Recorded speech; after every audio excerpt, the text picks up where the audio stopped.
Para saudara dan saudari yang Tuhan cintai, selamat pagi dan selamat bertemu lagi dalam renungan harian dari Paroki Santo Fransiskus Assisi APO, edisi hari Sabtu, tanggal 4 Oktober 2025.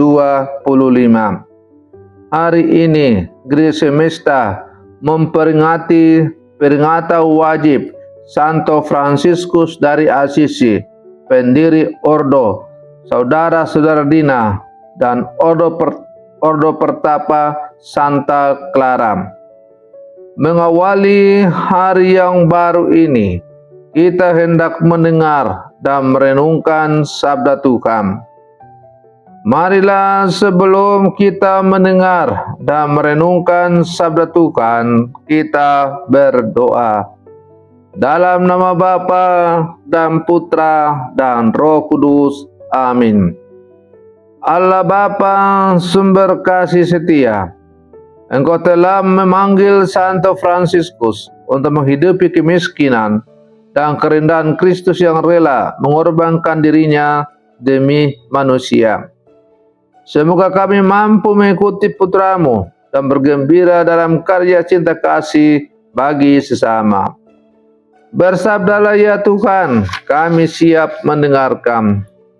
Terpujilah Engkau Bapa, Putra dan Roh Kudus, kini dan sepanjang segala masa. Amin.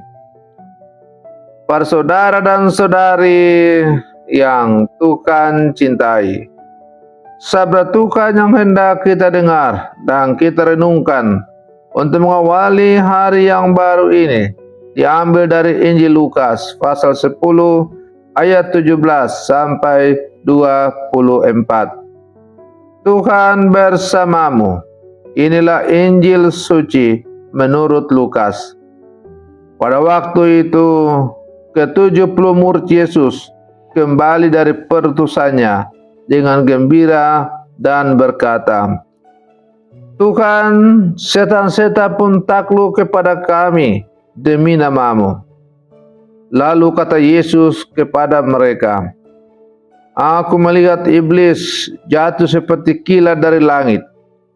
Sesungguhnya aku telah memberi kalian kuasa untuk menginjak-injak ular dan kalajengking, dan kuasa untuk menahan kekuatan musuh, sehingga tiada yang dapat membahayakan kalian.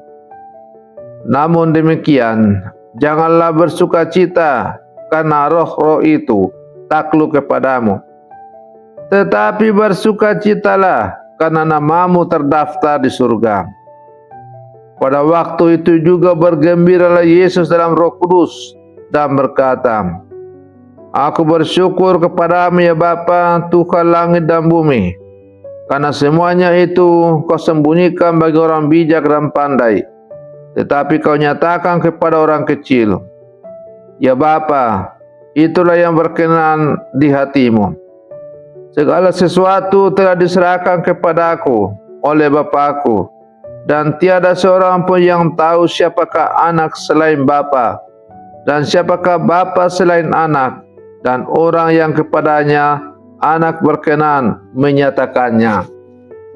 Sesudah itu berpalinglah Yesus kepada murid-muridnya dan berkata, Berbahagialah mata yang melihat apa yang kalian lihat. Karena aku berkata kepadamu, banyak nabi dan raja ingin melihat apa yang kalian lihat, tetapi tidak melihatnya, dan ingin mendengar apa yang kalian dengar, tetapi tidak mendengarnya. Demikianlah sabda Tuhan. Para saudara dan saudari yang Tuhan cintai, hari ini Gereja Semesta merayakan Pesta Santo Fransiskus dari Assisi, seorang kudus besar yang hidup sederhana, rendah hati, dan penuh cinta kepada semua ciptaan. Fransiskus lahir dari keluarga kaya, tetapi ia melepaskan segalanya demi Kristus yang miskin.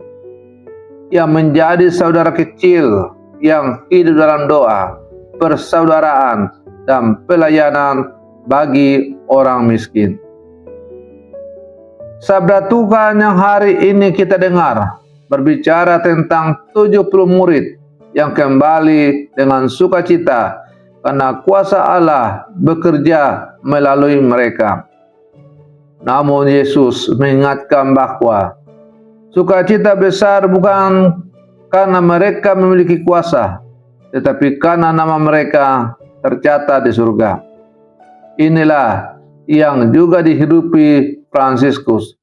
Sukacita sejati ada dalam persatuan dengan Allah, bukan dalam kebesaran duniawi. Para saudara dan saudari yang Tuhan cintai, marilah saya mengajak kita semua untuk merenungkan 3 pesan Injil yang dapat kita petik dari sabda Tuhan yang kita dengar pada hari ini dalam terang hidup Santo Fransiskus dari Assisi. Yang pertama, sukacita seorang murid adalah karena Allah bekerja, bukan karena kuasa diri sendiri. Para murid kembali dengan gembira. Tuhan, juga setan-setan takluk kepada kami demi nama-Mu. Tapi Yesus menegaskan, kuasa itu bukan milik mereka, melainkan karunia dari Allah. Sukacita mereka tidak boleh berhenti pada keberhasilan duniawi, melainkan pada kenyataan bahwa mereka adalah milik Allah. Santo Fransiskus Assisi menghayati kebenaran ini. Ia tidak mencari kemuliaan manusia, justru ia menolak kekayaan, nama besar, dan kedudukan. Sukacita lahir dari relasi yang mendalam dengan Kristus yang miskin dan tersalib. Inilah pelajaran bagi kita. Jangan ukur kebahagiaan dari sukses, jabatan, atau kekayaan, tetapi dari kesetiaan kita pada Allah. Dalam kehidupan sehari-hari, kita pun sering tergoda untuk bangga atas apa yang kita capai, pekerjaan, pendidikan, atau harta. Namun, Yesus mengingatkan yang paling penting adalah bahwa kita tetap setia padanya sehingga nama kita tercatat di surga. Yang kedua, Allah menyatakan diri kepada orang kecil dan sederhana.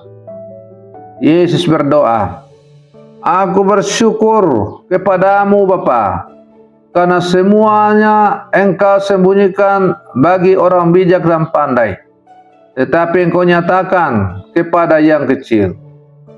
Allah hadir bukan lewat kesombongan ilmu atau kekuasaan, melainkan melalui kerendahan hati. Santo Fransiskus Assisi mengerti benar akan hal ini. Ia menyebut dirinya saudara kecil atau saudara Dina karena sadar bahwa hanya dengan hati yang sederhana ia dapat mengenal Allah. Dalam kesederhanaan ia menemukan sukacita dan kebebasan sejati. Kita pun dipanggil untuk memiliki hati yang sederhana.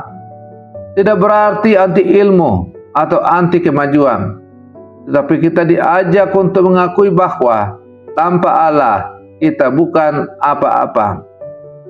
Dengan hati sederhana, kita lebih mudah bersyukur, mengampuni, dan mengasihi sesama. Yang ketiga, sukacita sejati adalah bersatu dengan Kristus. Yesus berkata, "Berbahagialah mata yang melihat apa yang kamu lihat." Para murid berbahagia karena mereka melihat dan mengalami karya keselamatan Allah dalam diri Yesus Kristus. Fransiskus menemukan sukacita tertinggi bukan dalam harta, bukan dalam kehormatan, tetapi dalam Kristus yang miskin, yang hadir dalam sesama yang kecil, sakit, dan miskin. Ia bahkan memanggil matahari, bulan, angin, dan air sebagai saudara dan saudari, karena ia melihat semua ciptaan sebagai pancaran kasih Allah. Bagi kita, sukacita sejati tidak datang dari kepemilikan, melainkan dari hubungan dengan Allah dan sesama. Ketika kita berdoa dengan tulus, berbagi dengan sesama, hidup rukun dalam keluarga, dan menjaga alam, disitulah kita mengalami sukacita sejati.